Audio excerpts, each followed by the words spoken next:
ఎక్కడ కూడా లంచం అది లేకుండా చేస్తా అంటున్నాడు. ఎక్కడ తప్పు జరిగితే నేను ఉంటాను అంటున్నాడు. ఆయన అయితే మంచి అభివృద్ధి కానీ గట్టిగా మాట్లాడటం కానీ చాలా బాగుంది ఆయన. పవన్ కళ్యాణ్ తెలుసా? తెలుసు. అంటే మన వాళ్ళు వాళ్ళందరూ ఫ్యాన్సీ కదమ్మా. ఒకసారి రెండుసార్లు చూసాం ఆయన్ని కూడా.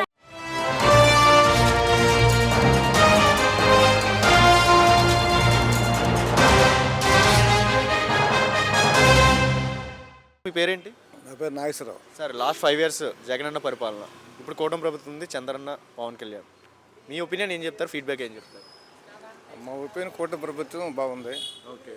జగన్ ప్రభుత్వం పెద్దగా ఏం లేవు అంటే సార్ నాకు ఇష్టం లేదు. అంటే బేసిక్గా సంక్షేమ పథకాలు ఆయన అందించారు అంటున్నారు, ఈయనేమో అభివృద్ధి మీద ఫోకస్ చేశాను అంటున్నారు.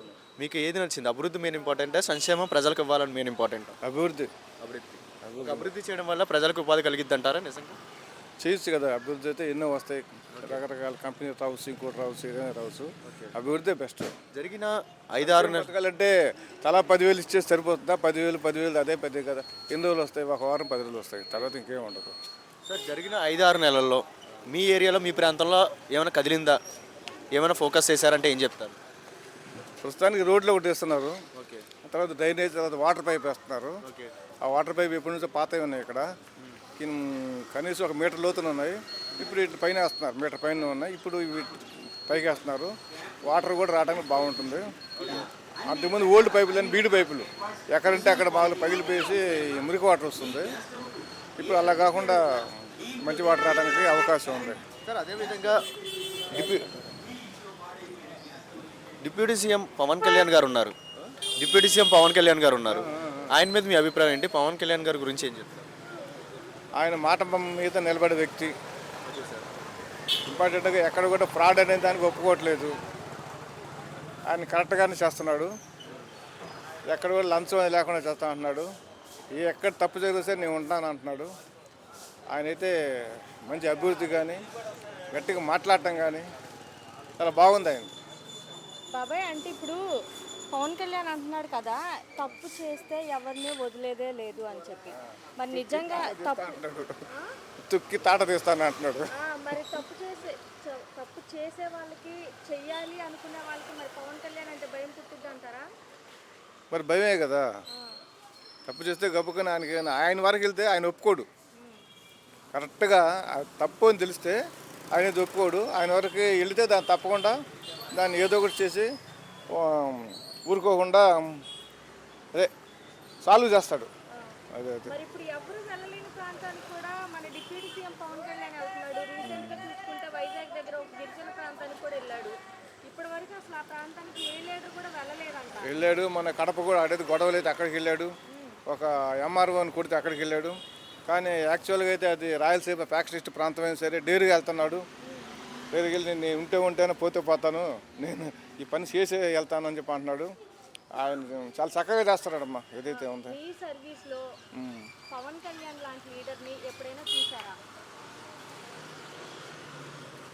నేనైతే చూడలేదు. ఎక్కడైతే ఎక్కడ పని ఉందో అక్కడ తప్పకుండా వెళ్ళిపోతున్నాడు. ఎక్కడ సహాయం అయితే అక్కడ సహాయం చేస్తున్నాడు. కాకపోతే ఇంతకుముందు ఏంటంటే రాజశేఖర రెడ్డి అంటే కూడా లైకే నాకు. రాజశేఖర రెడ్డి ఆయన కూడా ఏంటంటే ఏమయ్యా నీకేం కావాలి చెప్పు, తప్పకుండా చేసి పెడతానని చెప్పేసి హామీ చేసేవాడు. ఆయన మంచి లీడర్. అది నార్మల్గా చూసుకుంటే ఎవరైనా డబ్బులు ఇచ్చి వదిలేస్తారు కాంట్రాక్టర్స్కి, రోడ్లు వేయడం కానివ్వండి. మరి ఈయనేంటి రోడ్లు వేసిన తర్వాత వెళ్ళి ఒక 5 అడుగుల లోతు తవ్వి మరీ చెక్ చేస్తున్నాడు, ఎటువంటి నాణ్యత వేశారు, మంచిది వేశారా లేదా అని. అదే నాణ్యత ఉందా లేదా చూస్తున్నాడు. అదైతే కరెక్టే కదా. అంతకుముందు ఏంటంటే రోడ్లు వేసేసి మళ్ళీ 6 నెలలకు మళ్ళీ పోతున్నాయి కదా. మనల్ని కూడా అడగమంటున్నారు కదా, నాణ్యత తక్కువ వేస్తే మీరు అడగండి, వదిలేదే లేదు తప్పు చేస్తే ఎవరినైనా అని అంటున్నారు కదా. మరి అది వాస్తవమే కదమ్మా. నాణ్యత లేకపోతే తప్పకుండా చెప్పమంటున్నాడు. అలాగే నాణ్యత ఉంటేనే కదా 1 సంవత్సరం 3 సంవత్సరాలు కనీసం మినిమం 3-4 సంవత్సరాలు ఉండాలి కదా రోడ్డు అనేది. ఎంత వాడినా సరే అట్లా లేదు కదా. నిలబడే వ్యక్తే కాబట్టి ఆయన పోటీ చేసిన వ్యక్తులను అదే సీట్లను కూడా తప్పకుండా గెలిచారు. అలాగే చేస్తున్నాడు కూడా ఆయన. ఆయన నెంబర్ 1గా చేస్తున్నాడు. ఇంకా నేర్చుకుంటాను అంటున్నాడు. ఇప్పుడు నేర్చుకొని కూడా సీనియర్ చంద్రబాబు గారు ఉన్నారు కాబట్టి ఆయన దగ్గర ఇంకా నేర్చుకోవాల్సింది ఉంది. నేను తప్పకుండా ఇంకా నేర్చుకుంటాను.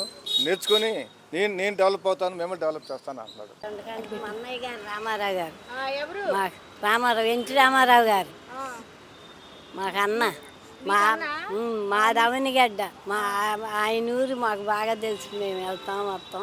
మీ పేరేంటి మామగారు? సావిత్రి. ఎలా ఉంది మరి కూటమి ప్రభుత్వం వచ్చి 6 నెలలు అవుతుందిగా? అంతా బాగానే ఉందమ్మా.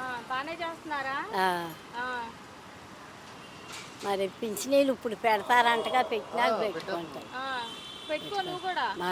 మరి పవన్ కళ్యాణ్ తెలుసా? తెలుసు, అంటే మన వాళ్ళు వాళ్ళందరూ ఫ్యాన్సీ కదమ్మా. ఆ, ఒకసారి 2 సార్లు చూసాం ఆయన్ని కూడా. పవన్ కళ్యాణ్కి నువ్వు కూడా ఫ్యానేనా? నా మనవాళ్ళు కొడుకులు అందరూ అదే. నాకేముంటుందిరా, ఆ, రామారావు గారు అంటే అభిమానం. మరి ఎలా చేస్తున్నాడు పవన్ కళ్యాణ్? బాగా చేస్తున్నాడు అన్నీ ప్రజలకంతా చెప్పుకున్నారు. మంచిగా చేస్తున్నాడా? మంచిగా చేస్తున్నాడు.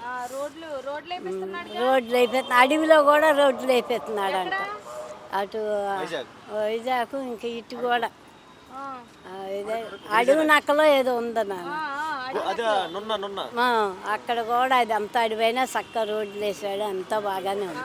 చూసావా నువ్వు రోడ్లు వేసింది? మొన్న ఎవరో చనిపోతే వెళ్ళామమ్మా.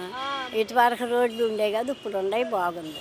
ఇది వరకు రోడ్లు ఉంటాయి కాదంటే ఎలా ఉండేవి రోడ్లు? రోడ్లు ఉండే, ఇప్పుడు బాగా వేయించాడు. మా ఎన్టీ రామారావు గారు వచ్చిన కాడిచి మాకు రోడ్లు బాగానే ఉన్నాయి.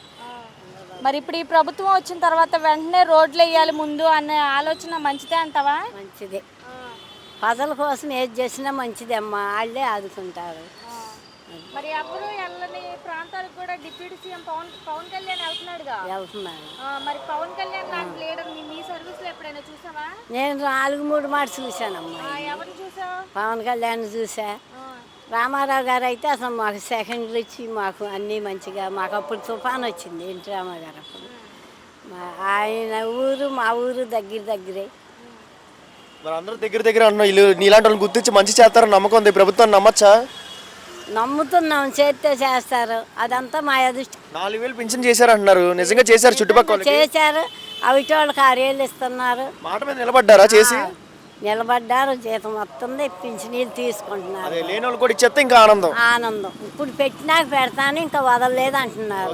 4,000 వస్తే నీకంటే ఏదైనా మందులు కానీ ఎవరిని అడగకుండా షుగర్ బీపీ అని కొట్టు పెట్టుకుని బతుకుతున్నాను. నమ్మకం అయితే ఉంది.